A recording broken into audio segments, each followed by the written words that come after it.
Oh, we have a misfire. No, hey, what's up, Mr. Hodge? What's up, Fulvio Martinez? How's it going, man? Where are you at today, my man? So, every now and then we got to take the Take 30 show on the road. So I'm in beautiful Mississauga, Ontario, for those of you that know where that is, near Toronto. Shout out to you're in Bipond. That's where I started, by the way. Little SGS personal history.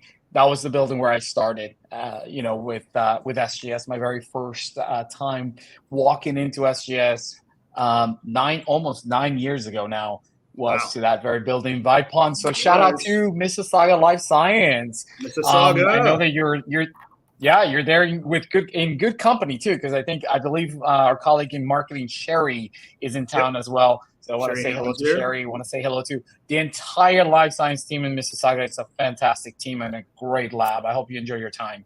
Funny side note, this is where I first got identified as a SGStake30 star by one of the staff members. Oh, I saw you. We're getting there. I saw you. On take 27, I'm like 30. But yes, correct. That was me. And take 27. I think maybe they say take 27 because of the currency exchange, right? Canadian dollar now being as much as the US. You know what it is. Anyways, we got, what is it? People see us on screen and they say, those guys have great chemistry. Chemistry, right? Yes. Chemistry. I love that. Great segue. Dealing into what we're going to be talking about today with one of the top chemists. We have an exciting guest with us. Absolutely. So let's not wait. Let's not let everyone wait any longer. Welcome to another Take 30, guys.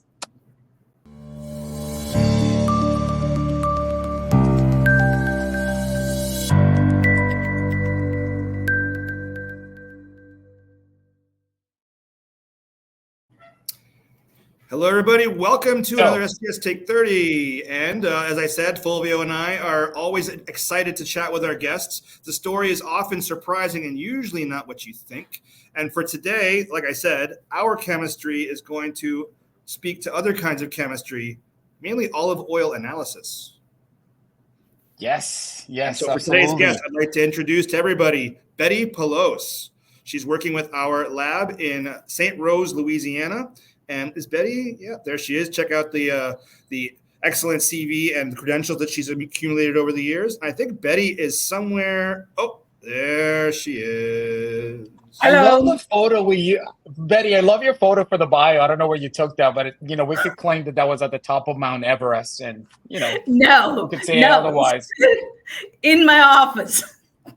In your office. Your office is on Mount Everest. But she's climbing Mount Everest every day at work, of course, right? She's Mount Everest, reaching the Louisiana. peaks. Yes, and I love the fact that you said, chemistry, and we'll be, talking about chemistry, and it just so happens that right over her shoulder it says, "Chemistry happens here," which has double meaning for us because it applies to her lab in Louisiana, but it also applies to what happens at each and every episode of Take 30, of course, right? We want this chemistry to happen between us colleagues and in introducing interesting people and interesting businesses. Most definitely. So today we're going to talk about the interesting world of olive oil. So all of the questions you may have for Betty, you can put those in the comment section. because we want to not just have Fulvio and I posing all the questions, but to draw from you audience members as well. So Betty, why don't you, this is the part of the show where we like to talk about who, what, and where, but mostly who. So can you tell us a bit about how you got to work at SGS and your background? Yeah, I am Betty Paulose and born in India, raised in India, and then went to masters in India. Until masters, I stayed in India. And after that, a little bit jumped across the pond to Taiwan to do PhD. Always been jumping, so never stopped, always moving around. Mm-hmm. So went to get my PhD. Just recently learned one of my research articles is the best cited articles out of that department. So good thing. Yeah. So then because of family and circumstances, I ended up moving to Philadelphia and worked at University of Pennsylvania as a research associate. Mm-hmm. Had 2 kids. Made some pit stops, decided to teach, came down to New Orleans to teach, and tried that did it for 2 years, pretty good, like teaching, but it was not enough. So at the around 2016, at the end of 2016, I couldn't do it anymore. Gave the keys and said I couldn't do it anymore. So where were you teaching in New Orleans? Where were you? I was teaching in a university called Dillard University. Okay. It's one of the historical black HBCU. Yeah. HBCU. Yep. Sorry. So then just was trying to find a position, and then ended up finding a position with our just applied to this place, never heard the field, and one of our competitors. And that's where I learned our testing, inspection, and certification about all these extra work going on before the food comes to our table, from the production to the table. What are the extra work going on? And that's where I realized the whole process of producing and a lot of stuff, the logistics behind it. And then that's where I learned, the values that we put out, the facts, the figures, and the numbers that we put out. The customers make decisions on them, and lots of money is involved on them. So you have to be careful about it. So I was told I was pretty green when I joined and stayed there for closer to 2.5 years, and then a position opened at SGS as a lab manager. Then I'm here, smiling and Smiley Betty. Smiley Betty. And we can talk from experience, because we did have some rehearsals with her, and she was all smiles and all giggles. And we love your energy, Betty. It's fantastic energy, fantastic vibe. Let me ask you a quick thing. So you did your master's in what exactly? Master's in chemistry. When you go into PhD, that's when you choose your special topics. And my PhD was in synthetic chemistry. You always make something, always make something. Right. Design something and make something for some purposes. Cool. Okay. Fantastic. So let's talk about the what, right? What kind of work and services are happening right here at this lab in St. Rose, Louisiana, and who needs them? Who are you dealing with? We deal with producers, the field. I mean, where oils are produced and oils are crushed, and we deal with them.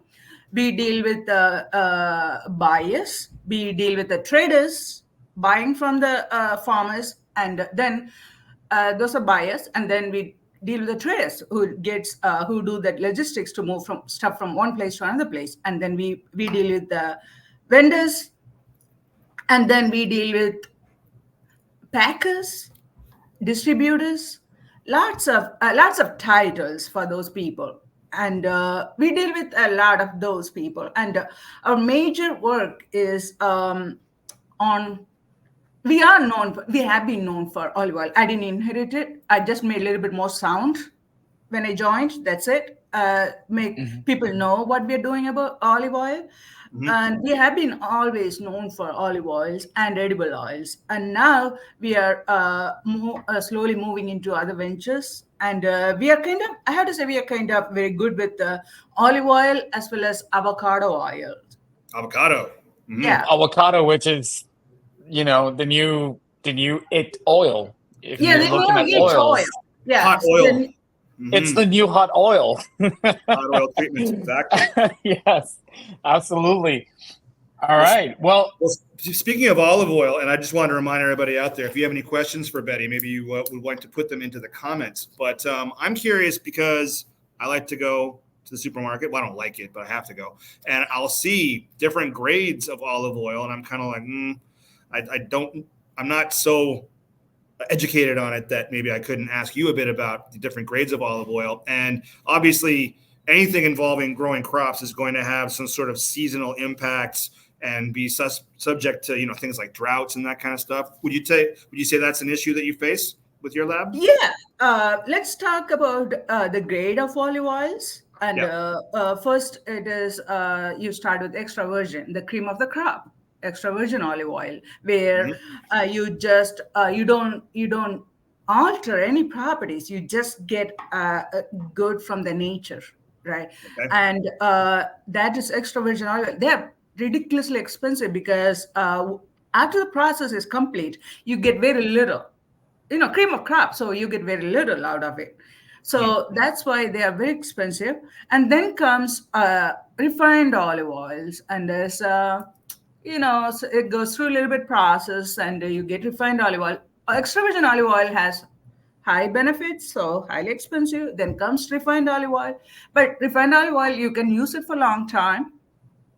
And then comes Palmer's olive oil. It's kind of a lower grade, because everyone, olive oil, every person has their own olive oil side, and some people cannot afford extra virgin olive oil, so they can try Palmer's olive oil. And then on the bottom of the tank comes Lampante olive oil. Just like the name says, it was used for burning lamps in the initial times. And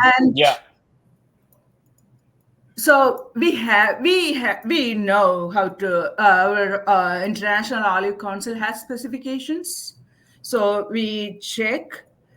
We test the olive oil and prove or confirm whether those are meeting the grades they say they are. And what's crazy? So sorry. First of all, Chitra Ramcharn is asking will there be a recording for colleagues? Yes, that's the entire point of Take 30s. Actually, we know that a lot of people aren't able to join the live sessions, and sorry to take a quick pause and give you a breather, Betty. So yes, we will make all of the recordings available of all Take 30s. We hope to do a bunch in 2024, and we hope to keep this idea going, and you'll have access to all of them on demand, of course. And what's crazy is that we've got a former guest right now online too. Rick Smith is saying that Sample Management has actually worked with you, Betty, to I guess get a couple of clients to test and get products into the country. So I'm wondering, you were not one of the camel stories that we shared last time, were you? I don't think so. But hello, Rick. Hello to everyone watching, and it's great to have you guys join us. So Betty's reaction: you weren't the camel story, were you? And Betty's like, no. You'll have to watch that episode with Rick. She clearly did not watch that episode. So back to the grades of olive oil on the market. So what are some of the quality tests that your lab is performing right now on that? So we test for freshness, and we test the chemistry of it to see whether there is an adulteration involved, right? The freshness, there are some properties where your rancidity, for example, if the sample goes rancid, or if the sample is starting to go rancid, and we test for it, and then how you cannot, when the processing is done, there's a way to process. You just don't go and really crush and disturb the oil. You don't do that. there's a specific process is involved, and hence, so if you don't do the process well, some properties are going to change, and we're going to test for it to say, hey, this oil is not processed well. So that is a processing, and then adulteration is checked by chemistry. We dissect the oil and check different properties to see not just one. We have multiple properties we check with the different testing to see all of them have to match. And if there is adulteration, it is like domino effect. It is going to fail. One after the other is going to fail. Mm-hmm. And go ahead. And for some customers, they want to know how long ago the oil is produced. Not actually, and then we test certain properties because over the time, even if you store them real well, the properties change. So we test for that too. Okay. It's interesting because unlike wine, which wine and certain spirits, the longer you keep them in barrels, the more expensive they get. I'm not a drinker, so I've heard. With olive oil, you want knowledge freshness. in that area, but anyway, you might have some knowledge in that. With olive oil, you want freshness. So if it says that it's, I don't know, within the last 12 months or 6 months or whatever, you're testing for that kind of stuff, is what you're saying. Right. We cannot clearly say when it was produced, but we can say, okay, this is not fresh enough to claim this is the freshest of the fresh. For sure. Yeah. It's interesting. I remember when I first heard about you and I was introduced to you by your boss, in fact. Shout outs to Mr. Sloan and Mr. Don as well. Slovodian. I remember that we were told that your lab was really unique, really, really unique. Are you one in a few in North America and in the world that can do this type of testing? Yes, we are one of the few labs for AOCS approved chemist for olive oil. And then we try to compete with the rest of the, not just rest of the labs in US, but rest of the, not compete, I have to say. We want to keep the standard up to the labs around the world. So we are involved in lots of proficiency testing to say, hey, we are up there. You can always trust us. But you're not just doing olive oil. You're testing all kinds of products, aren't you? Isn't there avocado oil? We had the word biomass, biofuels. Did that come up in one of our earlier chats? Yeah, we test biofuel, and our OGC personnel here in the building is our partner in biofuel testing. And then recently, 2 years back, we started testing glycerin, and I have to say this, we are one of the best. I have to say that because they went and came back, so that makes us one of the best. Of course we are. Say it and own it. Like, why not? Let's say it. You know what? I don't have to say it. I'll just say it. Just say it. It's a fact. We are the best, right, at doing this. So, and I'm glad you said it. And I think as SGS, as employees, we need to do more of that. We need to wear that badge of honor.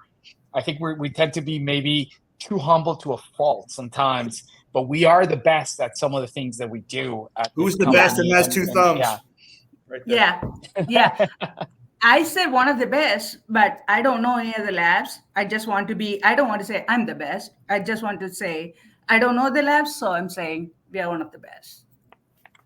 Excellent. That's going to be the headline. We're going to go with that. Okay. Hashtag one of the best or the best. Hashtag olive oil. we have an interesting question. If you don't mind, we'll go there right now. So to our producer PJ in the background, if you could just bring it up on screen. Natalia, hello and welcome, and thanks for joining us. Great energy, thanks. Clearly too much coffee from all of us. Can you please provide a couple of examples, if you had such experience, how your lab have supported, I'm going to add, could support consumer and retail manufacturers who do not sell oil as the end product?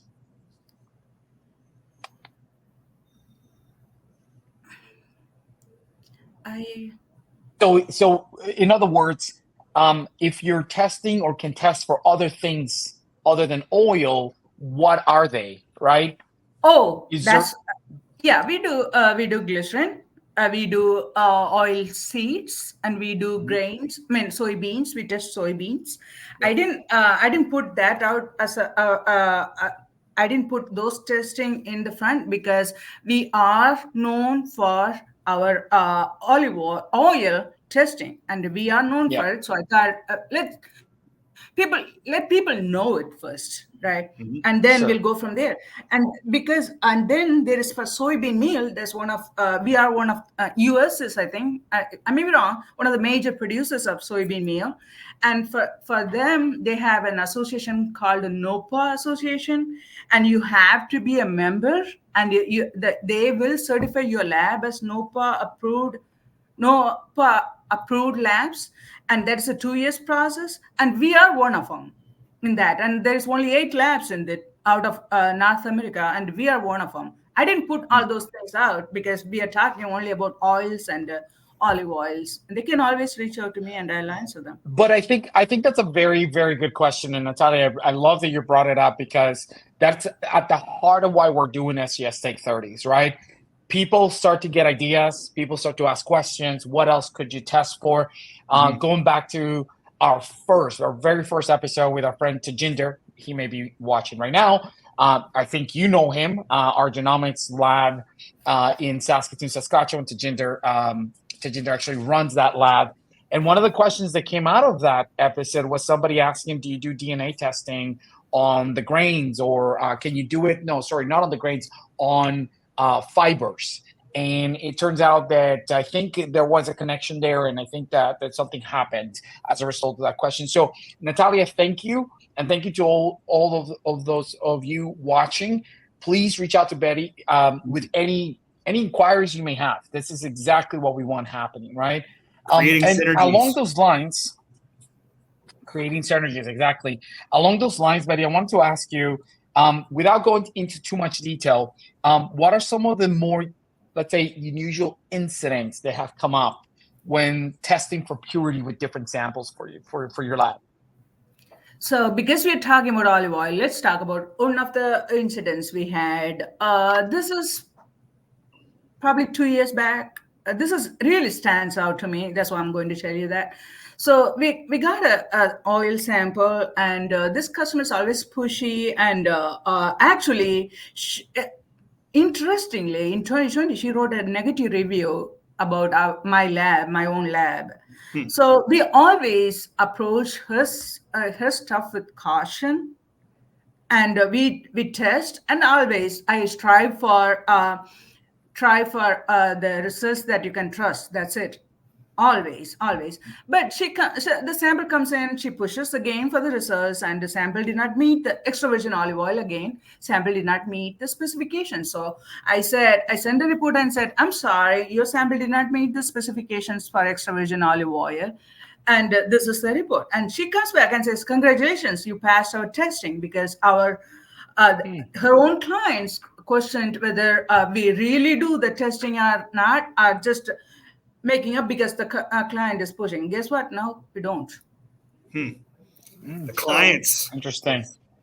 Those tactics that clients use. No, Harry, we like clients. We really like clients. I love them. I love clients. Hello. Yeah. And another one is the glycerin one. And, kind of came back too, because we failed up. Aha. Well, this is why we hold such a high standard in the industry, right? When Fulvio and I started this show, we kind of were talking about, what are we going to call it? Originally, it was going to be Harry Knows Nothing, because I don't really know. You knew at the time. You didn't know. You really didn't know anything about SGS. So it's very educational for me to do these episodes and meet people like yourself. I thought it was interesting. We had a chat about oil things, olive oil related. Yeah. And I thought that the question about liquid gold, that this thing has been called liquid gold for centuries by so many people. Maybe you could tell us a little bit about why it's got this name that's gone on over the years. Gold was always, an attractive, expensive stuff people always used. And on the side, people used olive oils too from the pre-civilized civilized times. And in the olden days, royal people used that as a perfume and used for healing purposes. Yes. And used for embalming body, used as a body cream, and of course used in hi-fi cooking kitchens for cooking and all those things. I think people started calling different names, and one of them stuck was a Homer. Homer from the Odyssey? Homer from the Odyssey. Simpsons. Not the Simpsons. Homer. No. Oh, okay. Yep. So Homer from the Odyssey. Yep. Yeah, he's the one who coined the term liquid gold, and it stayed with that. And I think I have to agree with that. Mm-hmm. Oh, for sure. And now I've got a new option for cologne. So my wife will be happy. Yeah. Betty, is there a collaboration that's currently happening with another division of SGS, another business of SGS that you could tell us a little bit about? We always test for our North American group, and we do food group. We test with we work with food group people, and I have a lot of good people around, and they work with me. And I don't want to. There'll be a lot of good people that I work with, and if I need something, I reach out to them, and if they need something, they'll reach out to me. So it is like a lot of good collaboration going on between our own SGS groups. But there could be more, of course. And so thank you for that explanation. I do have a great question I want to go to. And it's along the lines of a question I wanted to ask you as well, Betty, because to me, you're impressive in so many levels. The fact that you're running a very unique lab and a very unique operation. Shout out to your small but mighty army over there at St. Rose. But the questions comes from Stalin, and I'm putting it on screen right now. Stalin Zambrano, thank you for the question, Stalin. Do you have any recommendations for how to prepare for a graduate school PhD? He says, I just recently graduated with my BS in chemistry, and I'm very interested in pursuing an advanced degree in the field. Do you have any tips for a new graduate? Yeah. Why don't we talk on the side? Why? Yeah, I will, of course. But can we? Not everyone wants to. You can, but can you provide any? Can you provide any sort of general tips for somebody? Some general tips, not necessarily, So directly related to Stalin. My the one that I chose, the boss was nice, and his field was nice. That's how I ended up doing the work. So you need to go for the field that you like and see the professors that work on that field. Just go for it. Go for the field that you like first, not for the university, not for the place and all those things. What field interests me, and then go look for that field and who's the specialist in that field, and go read some articles about that person, the articles that came out of that lab, and then see whether that really interests you, and then go from there. And Betty, along those lines, sorry to interrupt you, but along those lines, what would you say to because I think what's really impressive to me is to continue to just profile people like you, women like you in STEM, in science and technology and engineering and mathematics. What would you say to let's say if you could give advice to women that are looking to do a career in science, what would you say to them when you started out? My daughter. She probably your daughter, for example. Yeah. Yes. Nothing should stop them. Okay. Just I love that. Keep the focus. Keep laser focused. Keep going. Nothing should stop. There's a flame in everyone, and don't let anyone to quench that. Just keep going. Awesome. Love it. That's good advice for sure. Oh my God! When I go outside, people are going to make fun of me. Anyways, that I'm talking. No, I don't think. I think they're gonna make fun of you in a good way, though. Okay. We do have 2 questions. We're almost out of time, though, and I think that's what you were about to say. We're almost out of time. Tajinder and Harpreet, I have 2 questions. One is, what what other oils your lab tests in addition to olive oil? Maybe you can take 10 seconds to answer that. Avocado oil, canola oil, soybean oil, corn oil. Those are the big ones. Coconut oil, grapeseed oil, palm oil, all palm products. Okay. All right. That's a pretty extensive list. Okay. And then the last question, hopefully we can get to right now very quickly, is can you shed some light on how heating affects the properties of olive oil? It's a great question, even for just a cook. Heating will destroy heating above certain level will destroy the good properties of olive oil. It will take a look. My boss is planning another. Tell them you're doing it 30 right now. Yeah, you're live. It will take away the good thing, all the good properties of olive oil. So I won't expect, the antioxidants and all the vitamin E and stuff that comes naturally with olive oil. You heat that up, and they are going to go, decompose or disintegrate. So you don't really get the good properties of olive oil anymore when you heat it up. On the healthy side, on the chemistry side, of course, it is going to destroy the chemistry of the oil. Okay, I think we're out of time. Okay. We're getting some comments from the control booth, but your email is right there. So if anybody wants to get in touch with Betty and all that they're doing down there at the St. Rose, Louisiana lab, we had it there on the bottom of the screen. Thanks so much, Betty, for talking to us about oil of the things that interest us. One last thing. Oh my gosh, you and your plants. You definitely over Googled this one, Harry. But no, thank you so much. We're getting a lot of thank yous. Obviously today it's going to be a take 30-ish because we went over. And Geraldine Rouse is asking whether they can email you on the side with any questions they have on any other oils. That question applies to anybody who's wondering. Absolutely. Let's get that email on again on screen. Betty Marie Jennifer Paulose. Did I say it correctly? SGS.com. Yes. Not French like I thought it was. It's Portuguese actually. But that's for another episode. All right, guys. Thank you so much, Dr. Betty, for being with us. Thank you for all of you watching. And if you're watching this on the replay, I hope you enjoyed the message. That was both topical for the business, but I love that message and I'd like to end on that note that you share for any women or girls looking to go into science, into the STEM careers. Don't let anything stop you. That's a great place to end the show for today. I agree. And I want to thank everybody for tuning in, and stay tuned for more episodes to come about people like you, for people like you, and SGS Together's Take 30. Bye for now. Bye. Bye, SGS.